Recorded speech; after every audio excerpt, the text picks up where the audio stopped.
Between 1960 and 1980, R&B didn't just make music. It made history. 10 songs rose above every other record on the planet during those 20 years. 10 songs so embedded in the human experience that they never actually left the speakers. And the stories underneath them, the fights, the accidents, the heartbreaks, the last-minute decisions that almost went the other way. I ain't gonna do you wrong. Why you gone? Those stories will change the way you hear them forever. These are the 10 most played, most loved, most studied songs to come out of R&B's golden era. Ranked, researched, and told the way they deserve to be told. I'm your guide through the archive. This is Soul Lens, where the music never lies, and neither do we. If this is your first time here, stay close. If you've been here before, you know what's coming. Let's start the countdown. Number 10, Knock on Wood. Eddie Floyd, 1966. Here is something the history books don't always lead with. This song was never supposed to be Eddie Floyd's. Floyd and guitarist Steve Cropper sat down together at Memphis's Lorraine Motel one summer night in 1966. The plan was to write a song for Otis Redding, not for Eddie, for Otis.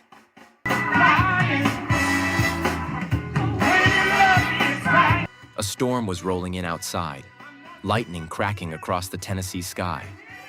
Floyd started telling Cropper a story from his Alabama childhood, how he and his brother used to hide under the bed during thunderstorms. Terrified. Just two kids listening to the world shake.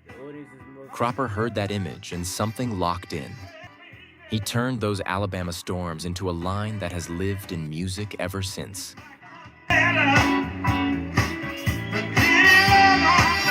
It's like thunder, lightning.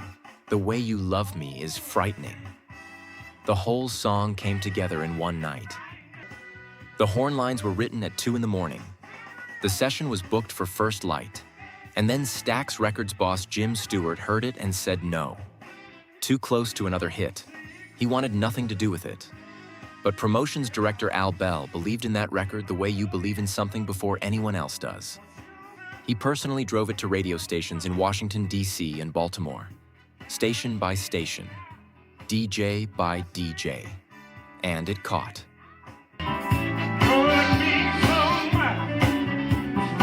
By November 1966, Knock on Wood was #1 on the R&B chart. A gold record, covered by more than 100 artists. David Bowie, Count Basie, and yes, Isaac Hayes, who wrote the bridge right there in the studio. And the room where all of that happened, the Lorraine Motel. That same building is where Dr. Martin Luther King Jr. would be assassinated just 2 years later. Knock on Wood was born in a room that history would never let go of, and now neither will you. Number 9. Papa Was a Rollin' Stone. The Temptations, 1972.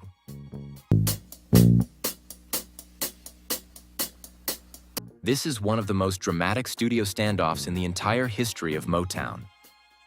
Producer Norman Whitfield walked into the room with a 12-minute instrumental track. 12 full minutes. And he told 5 of the most successful vocalists in America that this was their next single. The group looked at each other. Then they said, absolutely not. Whitfield had already tried the song with another group, The Undisputed Truth. It reached number 63. The Temptations knew that. They were exhausted by Whitfield's psychedelic experiments. They wanted love songs. They wanted another My Girl. Instead, Whitfield gave them a dark, cinematic saga about a deadbeat father, a storefront preacher running a con, and a mother who couldn't find a single good thing to say about the man she buried. Founding member Otis Williams finally looked up and said, "We'll give it a try." Lead singer Dennis Edwards hated that opening line.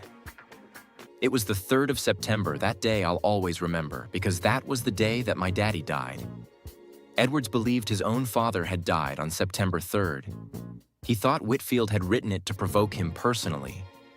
But Whitfield had no idea. He chose the date because it fit the meter. That rage, that conviction that someone was coming for him. It became the greatest vocal performance of Dennis Edwards' entire career. Papa was a Rolling Stone, hit #1 on the Billboard Hot 100.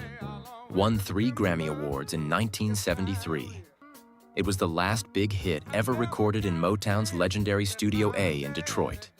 Otis Williams himself called it their last real classic. That reluctant, "We'll give it a try," produced a song so powerful it still sounds like a film score 50 years later.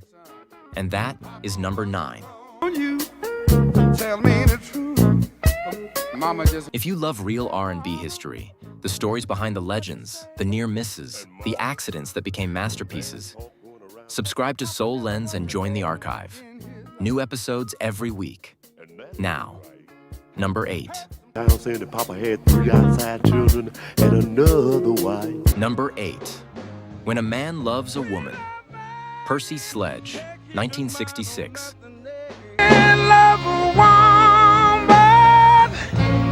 This one hits differently when you know the truth behind it. Percy Sledge wasn't a full-time musician when this song was recorded.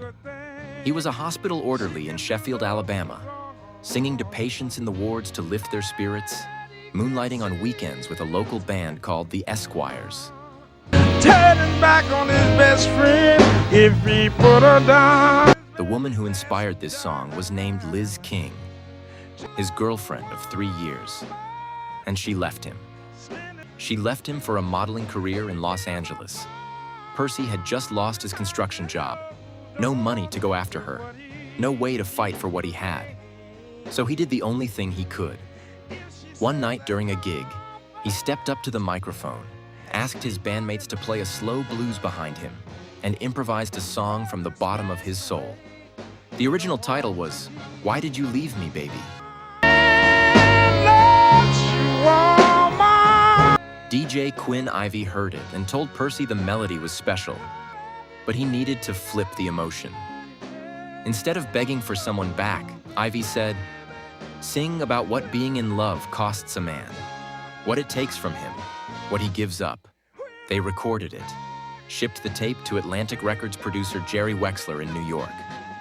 Wexler called back and said, and this is his exact language, "You guys have one of the greatest songs I've ever heard in my life." There was a problem. Percy and the horns were both off-key on the original take. Wexler told them to recut it. They did. Then they released the off-key version anyway. Nobody cared. When a Man Loves a Woman went to #1 on both the R&B chart and the Hot 100 in 1966. It became the first gold-certified single in Atlantic Records history and inducted into the Grammy Hall of Fame in 1999. Percy Sledge, hospital orderly from Alabama, made one of the most enduring love songs ever recorded on his first try. And when it came time to credit the song, he gave the writing credit to his bandmates because they gave him the chance to sing his heart out. That generosity cost him royalties for the rest of his life, and he never seemed to regret it for a single day. Number 7. Superstition. Stevie Wonder, 1972.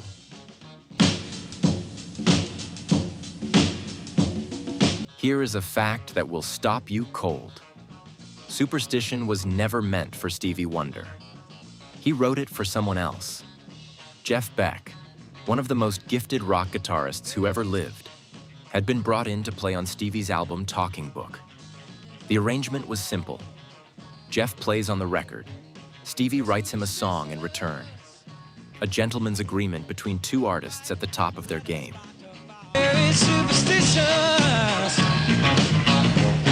One afternoon in the studio, Beck was alone at the drum kit, just messing around because nobody was watching. He found a simple shuffle groove and locked into it.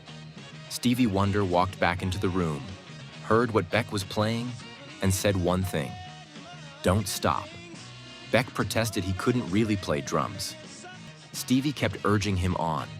And right there, on improvising over Jeff Beck's drum pattern, Stevie Wonder conjured the riff that became Superstition. Beck later said, "He gave me the riff of the century." That riff was supposed to go to Beck first. That was the deal. But Beck's group kept delaying their album. And when Berry Gordy, head of Motown, heard that groove, he went directly to Stevie. This does not go to Jeff Beck. This is your single. Stevie pushed back. He'd made a promise. Gordy wouldn't move. Stevie's version came out months before Beck's. By the time Beck released his take, Wonder's version was already at #1. Jeff Beck felt shortchanged and said so publicly. Superstition hit #1 on the Hot 100 in January 1973. 2 Grammy Awards. One of the most recognizable opening riffs in the history of recorded music. Jeff Beck eventually got his Wonder song. "'Cause We've Ended as Lovers", on his 1975 album Blow by Blow, became one of the most celebrated guitar instrumentals ever recorded. In the end, both men got a masterpiece, but only one of them became a legend because of Superstition. And that is #7. The devil's on his way. #6. I Never Loved a Man the Way I Love You. Aretha Franklin, 1967. You're no good. If this entry doesn't break your heart a little, nothing will. Aretha Franklin had been signed to Columbia Records for 9 years. 9 years, 9 albums. She'd barely cracked the top 40 once. Columbia kept treating her like a jazz singer, a standard singer, anything but what she actually was. They say we, a man ain't no good. When her contract lapsed, Columbia let her walk. Atlantic Records producer Jerry Wexler picked her up immediately and made her one promise: sit at the piano and sing. Wexler took her to Fame Studios in Muscle Shoals, Alabama, a swamp town studio quietly producing some of the most emotionally honest music on earth. The moment Aretha touched those piano keys, the professional session pianist stood up and stepped back. He gave her the bench. Because what came out of that woman from the very first chord was something no one in that room had ever felt before. In one day, one recording session, they had what would become her breakthrough single. And then everything exploded. Aretha's husband and manager Ted White got into a violent confrontation with the studio owner and a horn player. The police were called. Jerry Wexler grabbed the tapes and fled the state. He had 1.5 songs, an A-side and an unfinished B-side, and radio stations were already calling him asking for the record he couldn't legally release.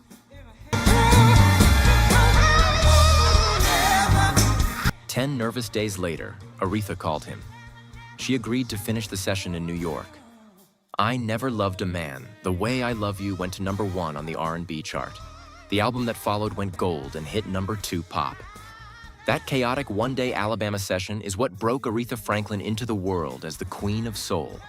I can't sleep at night. And one more thing. That confrontation at Fame Studios pushed Jerry Wexler to convince Fame's entire rhythm section to leave and start their own studio. Those musicians became the Muscle Shoals Sound Studio. They went on to record Bob Dylan, the Rolling Stones, and Paul Simon. One fight. An empire of sound. #5. Respect. Aretha Franklin, 1967.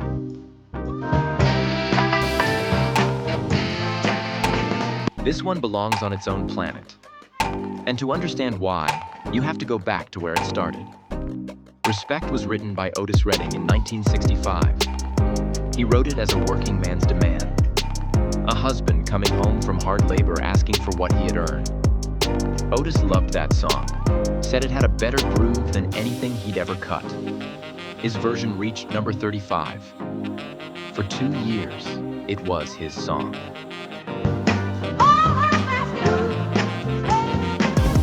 Then Aretha Franklin got hold of it during those same Muscle Shoals sessions. And she didn't just sing it differently. She rebuilt it from the soul up. Aretha and her sister Carolyn sat together and reimagined the entire point of view. They changed the gender, changed the stakes, added the letter-by-letter breakdown that has been shouted from every stage on Earth ever since. Added the phrase TCB, taking care of business, which Carolyn invented right there in the room.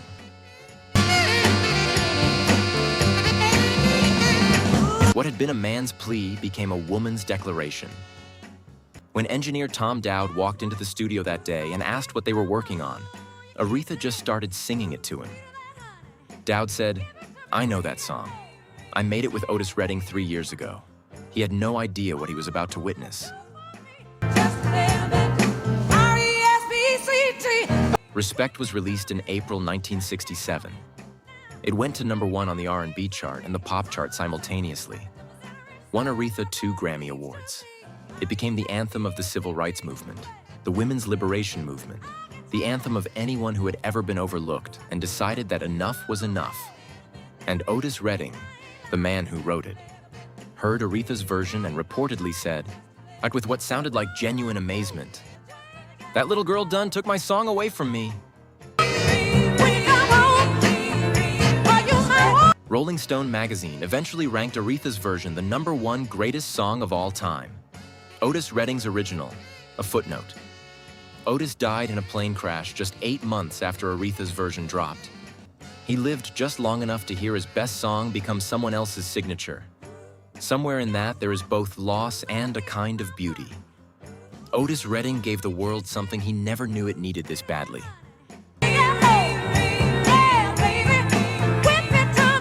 Number 4. What's Going On? Marvin Gaye, 1971. This story should make every musician who has ever been told their best work won't sell feel something very specific. Marvin Gaye brought What's Going On to Berry Gordy and Motown in 1970. It was a meditation on Vietnam, on police brutality, on love as the only possible answer to a world coming apart at the seams. It was unlike anything Motown had ever released. Gordy's response was direct. He called it the worst thing he had ever heard. He flat out refused to release it, told Marvin it wouldn't sell, told him it would damage the label's image, told him that audiences wanted to dance, not think. Marvin Gaye's response was one of the most consequential ultimatums in the history of the music industry. He told Motown, and he meant every single word, that if they did not release What's Going On, he would never record another song for the label again. The label had no choice. They released it. Within weeks, What's Going On became Motown's fastest-selling single in the label's entire history. #1 on the R&B chart for 5 straight weeks. Top 5 pop. The album that followed was eventually named the greatest album of all time by Rolling Stone magazine. We almost didn't get What's Going On. Think about what that means. One of the most important pieces of music made in the 20th century nearly died in a label executive's office because he thought people wanted to dance. Marvin Gaye saved it through sheer refusal to be silenced. And that refusal, that willingness to risk everything for the music, is what makes this entry #4. Number 2, Ain't No Sunshine, Bill Withers, 1971. Ain't no sunshine. Before we tell you about the song, you need to know who this man was. Bill Withers spent 10 years working in an aircraft factory in California, building airplane parts on an assembly line. He didn't release his first record until he was 32 years old. 32.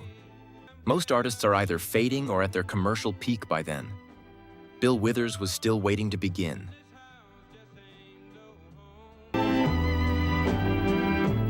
Ain't no sunshine when Ain't No Sunshine was written and recorded in a single afternoon.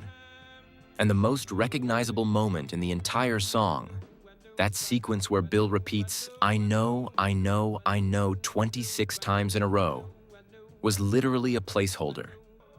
He meant to go back and write real lyrics for that section.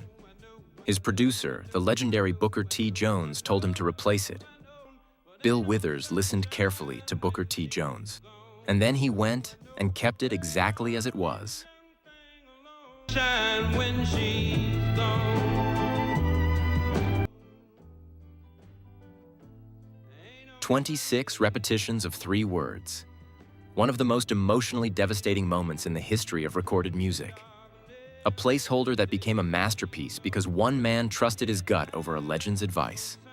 Ain't No Sunshine went to #1 on the R&B chart.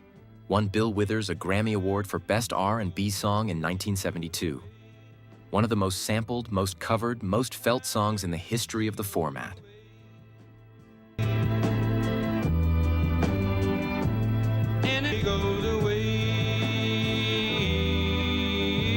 And then, in 1985, at just 41 years old, Bill Withers walked away from the music industry entirely. Not because the talent was gone, because the industry had worn him down to the bone. He never released another album.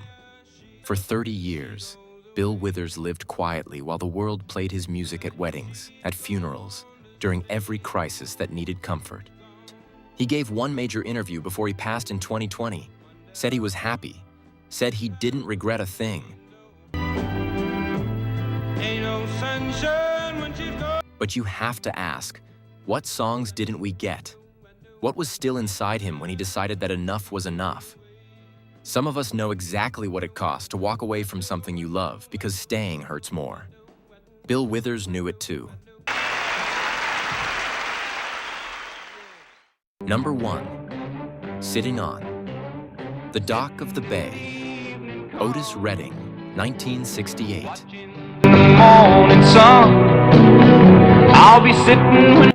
There are very few moments in the history of music where the weight of what you're about to say makes you pause before you begin. This is one of them. 3 days. That is how long Otis Redding lived after recording the final overdubs on this song. 3 days. He was 26 years old. Otis had written the first verse on a houseboat in Sausalito, California in August 1967. Watching the ships drift through San Francisco Bay in the days after he performed at the Monterey Pop Festival. He kept building the song on the road, on napkins, on hotel stationery. Whatever surface was close enough when the words came.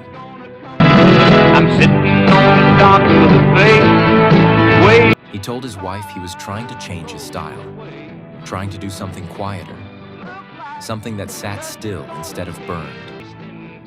On December 7th, 1967, and he laid down the final overdubs at Stax Studios in Memphis. The session was done.